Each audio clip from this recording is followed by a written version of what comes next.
Sa kulungan na sinalubong ng lalaking yan ng bagong taon, kasama ang 4 niyang kapitbahay na kasabot niya umano sa pagtangay sa sandamakmak na sapatos mula sa isang truck na binok sa isang delivery app. Ayon sa pulisya, nag-book ng delivery truck ang seller para mapadala ang 60 box ng sapatos mula Maynila patungo sa buyer sa Pasay.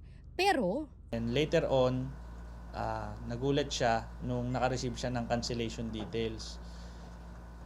Pero na-receive na yung mga parcel. Nakuha na yung 60 boxes ng sapatos bago siya maka-receive ng cancellation details. From there, nabago din yung drop-off location ng mga items.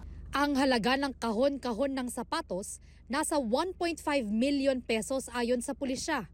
Ang drop-off location sa app naging Las Piñas imbis na sa Pasay. Agad raw pina-check ng seller ang logbook ng bodega nila para matunto ng driver na nag-pick up sa mga sapatos. Nakipag-cooperate naman siya kasi kahit siya mismo nagtataka kasi medyo alanganin yung lugar na pagbababaan niya. In good faith niya na tinuro yung mga boxes na pinag-drop-offan niya.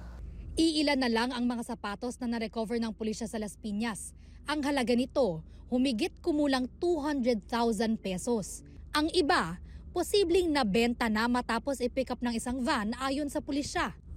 Arestado ang 5 suspect, kabilang ang kapatid ng itinuturong hacker ng truck delivery app. For now, under investigation pa rin kung paano nangyari yung ganon na biglang nagbago yung rider and yung drop-off location. Patuloy pa rin natin hinahanap yung pinaka-mastermind, yung hacker na sinasabing kapatid nung isa sa mga nahuli natin.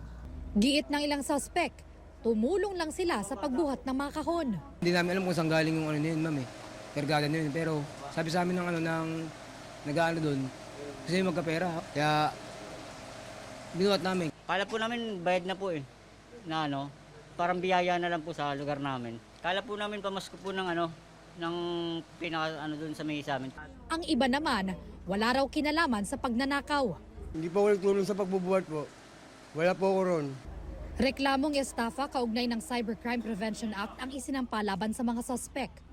Paalala ng pulisya sa publiko, maging mabusisi sa pag-check sa detalye ng mga nabubuk na driver sa mga delivery app.